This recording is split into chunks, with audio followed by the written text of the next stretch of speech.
ሰላም ጤና ይስጥልን ክቡራትና ክቡራን አድማጭ ተመልካቾች እንደተለመደው የሰዓቱን አጫጭርና በርከት ያሉ መረጃዎች ይዘን መጥተናል። አርስቶ በማስቀደም ጀምራለን። በፌዴራልና በትግራይ መንግስት መካከል ውጊያ መጀመሩ ተከትሎ ተመድ ሁለቱን አካላት ክፉኛ አስጠንቀዋል። የባለበት የትግራይ ኃይሎች በወሎ እስከ ወልዲያ መዝለቃቸው ሲሰማ መንግስት በወሎ በትግራይ ኃይል ላይ የድሮን ጥቃት መፈጸሙን ይፋ አድርጓል። በዝርዝር በስፋት የምናጋራ ይሆናል።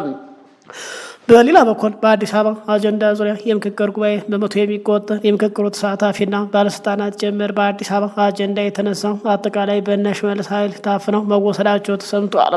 እንዲሁም ከአማራ ፋኖ ብሔራዊ ንቅናቄ አፋሕድ በአዲስ አበባ ከተማ አስተዳደር የወደፊት ዕድል ላይ የወጣው ጠንካራ መግለጫ ለሚዲያችን ደርሶናል፣ የምናጋራ ይሆናል።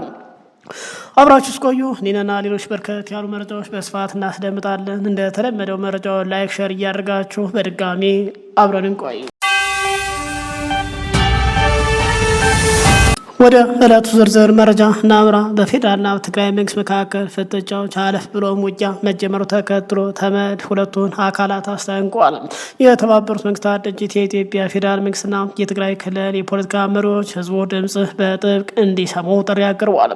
ድርጅቱ አክሎም ሰዎችን እየጎዳና ስቃይ እየፈጠረ ያሉ ችግሮች በሰላማዊ መንገድ በጋራ መግባባትና በውይይት ለመፍታት ጥረት እንዲያደርጉ አስጠንቅቋል። በኢትዮጵያ የተባበሩት መንግስታት ድርጅት ልኡካን የሰብአዊ ጉዳይ አስተባባሪ የሆኑት ኦዞኒያ ኦጄሌ እንደገለጹት የህዝቡ ዋነኛ ፍላጎት መሰረታዊ ህልውና ማስጠበቅ፣ ዳግም ውጊያውን ጦርነት እንዳይባባስ መከላከል እንደሆነ አስታውቋል። የመንግስታት ድርጅት ይህንን ጥሪ ያቀረበው በትግራይ ክልል በተለያዩ አካባቢዎች የድሮን ጥቃቱ ተደጋጋሚ ውጊያ እየተከሰቱ በሚገኝበት ወቅት ነው። ትናንት ቅዳሜ በደቡባዊ ትግራይ ለጥቂት ሰዓታት የቆየ ተኩስ ልውውጥ እንደተከሰተ የዓይን እማኞች ለሚዲያችን በሰጡት ቃል አረጋግጠዋል። ከዚህ ቀደም በአላማጣ አካባቢና በሽራሮ የድሮን ጥቃት ተፈጸመ ሲሆን የኢትዮጵያ ሱዳን አቅጣጫ በሚዋሰንበት ሸረሪና በተባለ አካባቢ ውጊያ መደረጉ ይታወሳል። ባለፈው መጋቢት ወር በተባበሩት መንግስታት ድርጅት ዋና ጸሐፊ አንቶኒዮ ጉተሬዝ የተሾሙት ናይጄሪያ ኦዞኒያ ኦጄሌ ተፋላሚ ኃይሎች በአስቸኳይ ወደ ድርድር መድረክ መመለስ እንዳለባቸው አስጠንቀዋል። ኦዞኒያ ኦጄሌ ሲናገሩ የሚዲያ እና አጠቃላይ የሚለያዩና የሚያራርቁ ማንኛውም ጉዳይ በድርድር ጠረጴዛ ዙሪያ መፍትሄ ሊያገኝ ይገባል ሲሉ ገልጸዋል። አስተባባሪው አክለው የትግራይ ህዝብ ምንም አይነት የደህንነት የስጋት ስሜት ሳይሰማው በመደበኛ የኢኮኖሚ እንቅስቃሴ እንዲሳተፍ እንዲሁም ወደ መደበኛ ሰላማዊ ህይወት እንዲመለስ የፖለቲካ ተዋናያን ጦር ከመስበቅና ከግጭት ሊታቀም እንደሚገባ ክፉኛ አስጠንቋል። ከሰማይ ሁኔታ ጋር በተያያዘ የተባበሩት መንግስታት ድርጅት ሌላ ከባድ ማስጠንቀቂያ አስተላልፏል። በትግራይ ክልል ውስጥ በሚገኝ 148 ቀበሌዎች እስካሁን ምንም አይነት የዝናብ ጠብታ እንዳላይ የገለጹ የሰብአዊ ጉዳይ አስተባባሪ በኤልኒኞ ምክንያት የተባባሰው ድርቅ በክልሉ ብቻ ሳይሆን በመላ ሀገሪቱ ከባድ የምግብ ዋስትና እጦት እየፈጠረ እንደሚገኙ አስጠንቅቋል። ይህ በእንዲህ እንዳለ የህዝቡን ሰላም ሰብአዊ ፍላጎት ለማስጠበቅ የዓለም አቀፍ ማህበረሰብና የሚመለከታቸው አካላት የተቀናጀ ጥረት እንዲያደርጉ ጥሪ አቅርበዋል ወይም ደግሞ ጥረቱ ቀጥሏል። ሌላው እንግዲህ የድሮን ጥቃት ተመለከተ ወደ አማራ ክልል ሰሜን ወሎ ዞን የገባው የህወሓት አርሚ 30 ላይ የድሮን ጥቃት ተፈጽሟል ተብሏል። ትናንት ነሐሴ 9 2013 ዓ.ም አመሻሽ በሰሜን ወሎ ዞን ወትወት ማርያም አካባቢ ሰፍሮ በነበረ የህወሓት አርሚ 31 ላይ በተወሰደ ከባድ የድሮን ጥቃት ተፈጽሟል ተብሏል። በጥቃቱ እንግዲህ ምን ያህል ጉዳት እንደደረሰ እስካሁን የታወቀ ነገር የለም። የህወሓት አርሚ 31 ከቀናት በፊት በሁለት አቅጣጫ በቦታ ማርያም በቢጭሮ አማያ አድርገም ወደ ጮቤበር እንዲሁም በማህቆም ጨመዶ ወትወት በዶረይተም አቅጣጫ ወደ አማራ ክልል እንግዲህ ዘልቀው መግባታቸው ይታወሳል። ይህ ብቻ ሳይሆን በተለይ በወሎ እስከ ወልዲያ ድረስ የትግራይ ኃይሎች ዘልቀው ሳይገቡ እንዳልቀረ መረጃዎች እየወጡ ይገኛሉ። ሌላው እንግዲህ ከምክክር ኮሚሽኑ እጅግ አስደንጋጭ በርካቶችን ያስደነገጠ ዜና ተሰምቷል። 300 የሚደርሱ ተመካካሪዎች ባለስልጣናት ጭምር በአዲስ አበባ አጀንዳ ጉዳይ ፊርማ አላስቀምጣቸውም ወይም ደግሞ አልተስማማቸውም በሚል በእነ ሽመልስ ኃይል ታፍነው መወሰዳቸው ተገልጿል። በአዲስ አበባና በመንግስት አወቃቀር ጉዳይ ተቃውሞ ያቀረበው የምክክር ጉባኤ ተሳታፊዎች በጸጥታ ኃይሎች መወሰዳቸው ተገልጿል። ታፍነው ከተወሰኑት መካከል ግማሾችም ፓርቲያቸው ያስቀምጠውን አቅጣጫ ያልተገበሩ የተባሉ የብልጽግና ፓርቲ አባላትና ባለስልጣናት ናቸው ተብሏል። በተለይ ተሳታፊዎች ካረፉበት ከሲቪል ሰርቪስ ዩኒቨርሲቲ ታፍነው የተወሰኑ ሌሊት ላይ በድብቅ ነው ተብሏል። ከታሰሩት ውስጥ ከአማራ፣ ደቡብ ሶማሊያ፣ አፋር፣ ቤኒሻንጉል ጉሙዝና ጋምቤላ፣ ድሬዳዋና አዲስ አበባ ተወክለው የመጡ መሆናቸውን ተገልጿል። በተለይ የታፈኑ ተመካካሪዎች ወዴት እንደተወሰዱ እስካሁን ማወቅ አለመቻላቸውን የመረጃ ምንጩ ገልጿል። ይህ የመንግስት ድርጅት በሌሎች ተመካካሪዎች ላይ ስጋት መፍጠሩን የገለጹት የመረጃ ምንጩ ምክክሩ በጫና እየተደረገ መሆኑን አብራርቷል። በተለይ ከተመካካሪዎች ያገኘነው መረጃ እንዳመላከተው ከሆነ ይህ እንደተፈጸመ የተረጋገጠ ሲሆን ከኮሚሽኑ ተጨማሪ መረጃ ለማግኘት ያደረግነው ሙከራ አልተሳካም። ሌላው እንግዲህ አዲስ አበባ ጉዳይ በምክክር ጉባኤ ሂደትም ከፍተኛ ውዝግብ ከፈጠረ በኋላ በሂደት የሚታይ አጀንዳ ሆኖ ወደ ቀጣይ የምክክር ምዕራፍም ተሸጋግሯል የሚል መረጃ ወጥቷል። ገዢው ብልጽግና ፓርቲ በአዲስ አበባ ህጋዊ ባለቤትነት ጉዳይ ያስቀምጠው አቅጣጫ በአባላቱ መካከል ክፍፍል ፈጥሯል ሲሉ ገልጿል።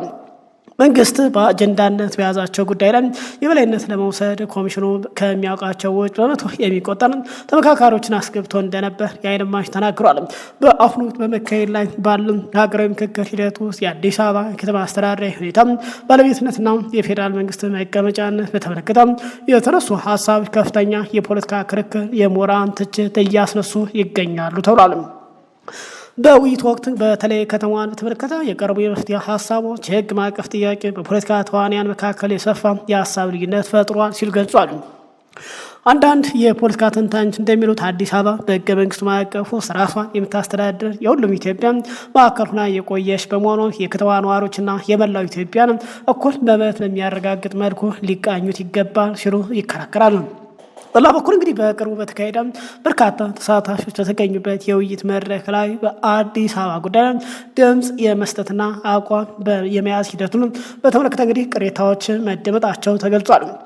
በውይይቱ ከተሳተፉ ወገኖች እንደተገለጸው ከሆነ ከተማ የመላው ኢትዮጵያ የጋራ ማዕከል እንጂ የአንድ ክልል ብቻ ልትሆን አይገባም የሚል ሀሳብ በስፋት የተደገፈ ቢሆንም የክልል መቀመጫነትና ልዩ መብት በተመለከተ የቀረቡ ሀሳቦችም በልዩነት ተመዝግበው ለቀጣይ የውይይት ምዕራፍ እንዲሻገሩ መደረጉን ተቃውሞ አስነስተዋል። አንዳንድ ተሳታፊዎች እንደሚሉት ከሆነ የውሳኔ አሰጣጥ ሂደቱ በድምፅ ብልጫ አጠቃላይ መደምደም ሲገባው ወደ ቀጣይ የክልል ጉባኤዎች እንዲሸጋገር መደረጉ በሂደቱ ላይ ተጽዕኖ ለማሳደር የታሰበ ነው ሲሉ ስጋታቸውን ገልጿል። በዚህ ጉዳይ ላይ እንግዲህ አስተያየታቸው የሚሰጡ የፖለቲካ ተንታኝ እንደሚገልጹት ከሆነ የፌዴራል መንግስትም የሁሉም ክልሎች ዜጎች ወኪል መሆን እንዳለበትም አስጠንቀዋል። በተለይ ከሌሎች ክልሎች በተለየ መልኩ ለአንድ አካል ብቻ ልዩ ህገ መንግስታዊ መብት ወይም የበላይነት የሚሰጥ አሰራር ከተከተለ ይህ በዜጎች መካከል የእኩልነት ጥያቄ እንደሚያስነሳና ለወደፊትም መጥፎ አርያ ሊሆን እንደሚችል አስጠንቅቀዋል። በተለይ ደግሞ ይህ ገዢው መንግስት የኢትዮጵያ መንግስት ሆኖ ሳለ ግን አዲስ አበባ የአንድ ክልል ናት ብሎ ድጋፍ መስጠቱን በበርካቶች ዘንድ ትዝብት ፈጥሯል ሲሉ ገልጿል። ሌላው እንግዲህ የከተማ ነዋሪዎችን ፍላጎት ውክልና በአግባቡ ሳይካተትም የሚወሰኑ ውሳኔዎች ዘላቂ ሰላም እንደማያመጡ የሚገልጹ ተንታኞችም የምክክር ኮሚሽኑ የሚመለከታቸው አካላት የህዝብ ድምፅና ቅሬታ በጥንቃቄ በመስማት የዜጎችን እኩልነት ያረጋገጠ መፍትሄ መስጠት እንዳለባቸው አስገንዝቧል። ይህ በእንዲህ እንዳለ እንግዲህ ወደፊት በሚካሄድ የክልልና የፌዴራል ምክር ጉባኤ ላይ የሁሉም ወገኖች ድምፅ ሚዛናዊ የሆነ መንገድ እንዲደመጥም ጥሪ ቀርቧል። በተለይ ደግሞ በሂደት ወቅትም የመንግስት ከፍተኛ አመራሮች፣ አማካሪዎች የሚያንጸባርቋቸው አቋሞች በማህበራዊ ሚዲያ በየመገናኛ ብዙሃን የሚሰጧቸው አስተያየቶች በምክክሩ ገለልተኝነት፣ ነጻነት ላይ ተጽዕኖ እያሳደረ ነው ሲሉም የተለያዩ ተሳታፊ የፖለቲካ ተንታኞች ቅሬታቸውን እየገለጹ ይገኛሉ። በተለይ ደግሞ የመንግስት ባለስልጣናት ሆነው በየሚዲያው እየገቡ ወይም ደግሞ ሚዲያው ላይ እየወጡ አዲስ አበባ የአንድ ክልል ናት፣ በዚህ ጉዳይ ላይ አንደራደርም የሚል ሀሳብ መሰንዘራቸው ተከትሎ በአጠቃላይ ምክክሩን በመንግስት ውስጥ ተውጧል የሚሉ ሀሳብ እየሰነዘሩ ቀጥሏል። ሌላው እንግዲህ የመንግስት የስራ ኃላፊዎች አመካካሪዎች በመድረኮች ላይ የሚፈጥሩት ተጽዕኖ ሂደቱን ሚዛናዊነት የሚያሳጣ ነው በሚል ትችት እየሰነዘሩ ቀጥለዋል። በተጨማሪም ከምክክሩ መድረኮች በየሚዲያው በሚሰጡ ቅድመ ውሳኔ አዘል አስተያየቶች ማብራሪያዎች ምክንያት በውይይቱ ተሳታፊ መካከል አለመተማመን እንዲፈጠር ምክንያት ሆኗል ተብሏል። ተንታኞች እንደሚሉት ከሆነ አጠቃላይ የምክክር ሂደቱ ፍጹም ገለልተኛ፣ አሳታፊና ከማንኛውም አካል ጣልቃ ገብነት ነፃ መሆን ሲገባ የመንግስት አካላት አቋም በግልጽ ማንጸባረቁ በዘንድ የምክክሩ ውጤታማነት ጥያቄ ውስጥ እንዲገባ ያደርገዋል ሲሉ አስጠንቋል። ቀደም ብሎ በተለይ ደግሞ በርካታ አካላትን እንዳገለለ በተለይ ደግሞ የፋኖ የሆነገም የህዋትን ጨምሮ እንዲሁም በርካታ ፖለቲካ ፓርቲዎችን ማግለሉ ከዛም አልፎ ደግሞ በርካታ ተጽዕኖ ፈጣሪዎች ታስረው ባለበት ሁኔታ ይህም ሁሉ አግሎ አሁን ደግሞ በስብሰባው ላይ የሚደረግ መድሎ በአጠቃላይ ምክክሩን እጅግ አስቸጋሪ ውስጥ እንደከተተው ተነግሯል። በጉዳዩ ላይ አስተያየታቸው የሚሰጡ ወገኖች እንደሚሉት ከሆነ የጠቅላይ ሚኒስትሩ አማካሪዎች ጨምሮ የከፍተኛ ባለስልጣናት እንቅስቃሴ ከመንግስት አጠቃላይ አቅጣጫ ጋር የተያያዘ ነው የሚል እምነት በብዙዎች ዘንድ እንዲያደር አድርጓል። ይሁን እንጂ እንግዲህ በሌላ በኩል የመንግስት ደጋፊ ተወካዮች በበኩላቸው በምክክር ወቅት የሚነሱ ሀሳቦች የህገ መንግስታዊ ማዕቀፉን የታሪክ እውነታ መሰረት ያደረጉ ናቸው ማለት ይከራከራሉ። ሆኖም ግን የአዲስ አበባን የወደፊት እድል አስተዳዳሪ መዋቅር በተመለከተ የሚደረጉ ውይይቶችም የሁሉም ዜጎች መብት እኩልነት ባከበረ እንዲሁም ሰላማዊ ዲሞክራሲ በሆነ መንገድ ብቻ ሊመሩ እንደሚገባ የተለያዩ ወገኖች አጽንኦት ሰጥተው በማሳሰብ ላይ ይገኛሉ። ይህ በእንዲህ እንዳለ እንግዲህ የምክክሩ ኮሚሽን ሂደቱን ከማንኛውም አካል ያልተገባ ተጽዕኖ ነጻ አድርጎ እንዲመራና የህዝብን አመኔታ እንዲያተርፍ ጥሪዎች እየቀረቡ ይገኛሉ። ይሁን እንጂ እንግዲህ በርካቶች በተለይ ደግሞ ይህንን ምክክር አስቀድመው ውድቅ ማድረጋቸው ይታወሳል። ከሰሞኑ የምክክር ኮሚሽኑ ፕሮፌሰር መስፍን አርአያ ኃላፊው ማለት ነው ወደ ሚዲያ ቀርበው በተለይ ደግሞ ለምክክሩ የሄዱ ባለስልጣናትና ከምክክሩ ውጭ ያሉ ባለስልጣናት ተመካካሪዎችን እያስፈራሩ ነው፣ እባካችሁ አቁሙም፣ በአጠቃላይ ልትመካከሩ የመጣችሁ ስለዚህ እናንተም እኩል ናችሁ በማለትም መናገራቸው ይታወሳል። ሌላው እንግዲህ ይህ ባለበት በተለይ ደግሞ ከአፋባን ዛሬ ጠንከር ያለ በአዲስ አበባ ጉዳይ ጠንከር ያለ መግለጫ ተሰጥቷል። በአዲስ አበባ ከተማና ነዋሪ ላይ የተደቀነው አደጋ በድርጅታችን ቁርጠኝነት፣ በህዝባችን ጽናትም፣ በብሔራዊ ኃይሎች ትብብር በሚታጀበው ትግላችን የሚመከት ይሆናል ማለትም ከአማራ ፋኖ ብሔራዊ ንቅናቄ አፋባን አዲስ አበባ ጉዳይ የተሰጠው የአቋም መግለጫ ለሚዲያችን ደርሷል። የብልጽግና አገዛዝ ሀገራዊ ምክክር በሚል ስም በኢትዮጵያ በአዲስ አበባ ከተማ የሚያካሄደው የመድረክ ውይይት የህዝብ ውክልና የሌለበት ተጨማሪ ቀውስም የሚያዋልድና የአገዛዝ ዕድሜ ለማራዘም የተነደፈ የፖለቲካ ሻጥር መሆኑን ከዚህ በፊት ባወጣነው መግለጫ አቋም መውሰዳችን ይታወቃል ብሏል። አያይዞ ሆኖም ግን አገዛዞ አጋሮች ይህንን ከመንገዳቸው እንዲመለሱም ያቀረብላቸው ጥሪ በመተው በምክክር ስም የከተማዎችን አካባቢዎችን የታሪክ የዲሞክራሲ መልክዓ ምድራዊ የይዞታ ቅርጻቸውን ለማዛባት ነው። በተለይ ነባር የአዲስ አበባ ከተማ ነዋሪዎችን የአማራን ህዝብ ህልውና አደጋ ላይ ለመጣል በሚያደርጉት እንቅስቃሴ ላይ መሆናቸውን ተገንዝበናል አለ። አዲስ አበባ ከተማ እንደገና በመቆርቆሯና ከአሁን መጠሪያዋ ቀደም ብሎም በረራ በመባል የምታወቅ በመካከለኛው ክፍለ ዘመን በጦርነት ሳቢያ እስከ ወደመችበት ጊዜ ድረስ የአማራ ነገስታት መቀመጫ የአማራ ህዝብ ጥንተ ርስት እንደሆነች የታሪክ መዛግብትና አርኪኦሎጂካል ማስረጃዎች በግልጽ ያረጋግጣሉ ማለት ነው። ዳግማዊ አጼ ምኒልክና እቴጌ ጣይቱ ብጡል አዲስ አበባ ከተማን በድጋሚ ሲቆረቁሯት ባዶ መሬት ላይ ሳይሆንም የአባቶቻችን ታሪካዊ ይዞታ ርስትና ውርስ መነሻ በማድረግ ኖሯል። ይህ ታሪካዊ እውነታ ሊሸረሸር ሆነ ማንም አምባገነን አገዛዝም በጊዜያዊ ስልጣን ህዝብ ባላመነበት ፖለቲካ ውሳኔ ሊሰርዘው የማይችለው ጽኑ የታሪካችን አንድ አካል ነው ሲል ገልጿል። እንግዲህ ከተማ የአማራ ጥንተ ርስት መሆኗ እንደተጠበቀ ሆኖ በሂደት የሁሉም የኢትዮጵያ ህዝብ መኖሪያ የባህልና የኢኮኖሚ ማዕከል እንዲሁም የአንድነት ተምሳሌት ሆና ተገንብታለች። ከዚህ አኳያ ድርጅታችን የአማራ ፋኖ ብሔራዊ ንቅናቄ አፋባን አዲስ አበባ የነዋሪዎች የሁሉም ኢትዮጵያ መኖሪያ የኢትዮጵያ ዋና ከተማ የአፍሪካ መናገሻ የዓለም ሀገራት የዲፕሎማሲ ማዕከል መሆኗን ሙሉ በሙሉ ያምናል ይቀበላልን ብሏል። አያይዞ በዚህ መነሻ ከተማ የብዙሃንና የጋራ እድገት ማዕከል እንጂ የአንድ አገዛዝ ብቸኛ መጫወቻ ስፍራ ልትሆን እንደማትችል ድርጅታችን ያረጋግጣል። የአማራ ህዝብ አዲስ አበባን ጨምሮ አጠቃላይ መላ ሀገሪቱ በስፋት በሚኖርባቸው አካባቢዎች ፍትሐዊ የስልጣን የሀብት ተጠቃሚነት ማረጋገጥ እንዳለበት ድርጅታችንም ያምናል ሲል ገልጿል። አያይዞ በአሁኑ ወቅት የብልጽግና አገዛዝ አዲስ አበባን በብቸኝነት የአንድ ወገን ብሔር በበላይነት እንዲቆጣጠራት ለማስቻል የሚሰራው ህግና የጣሰ የዲሞግራፊና የጂኦግራፊ ለውጥ በምንም መልኩም ህጋዊ፣ ሞራላዊ፣ ፖለቲካዊ፣ ታሪካዊ ተቀባይነት የሌለው መሆኑን እንገልጻለን ብሏል። አያይዞም በሰጠው መግለጫ አገዛዙ ሀገራዊ ምክክር በሚል የፖለቲካ ሽፋን በከተማ ላይ የሚያካሄደው እንቅስቃሴ ከተማዋን ነባር ነዋሪዎችም መብት የሚጥስ የሁሉም ኢትዮጵያን የጋራ መኖሪያነትም የሚክድና ታሪካዊ እውነታን ለማዛባት የሸረበና የአንድ ቡድን የበላይነት በህዝባችን ላይ ለመጫን ያለመ በመሆኑ የመላው የአዲስ አበባ ከተማ ነዋሪዎች ጨምሮ ኢትዮጵያንም ድርጊቱን እንዲያወግዙትና እንዲቃወሙት እንዲታገሉትም በድርጅታችን አፋባን ስም ጥሪ እናቀርባለን ብሏል። እንዲሁም በከተማዋ ቀደም ብሎ ይኖሩ የነበሩትም ይሁን አሁንም የሚኖሩ 80% በ1999 ዓመተ ምህረት በተካሄደው ህዝብና ቤት ቆጠራ መሰረትም የሚሆነው ነባር ነዋሪዎች አማራዎች ናቸው። በመሆኑ እንግዲህ የህዝብ ስብጥርንም ሆነ ታሪካዊ እውነታ በተሳሳተ ፖለቲካዊ ውሳኔ ለመቀየር የሚደረግ ማንኛውም የአገዛዙን አካሄድ አጥብቀን የምንታገለው መሆኑን ልናስገነዘብ እንወዳለን ብሏል።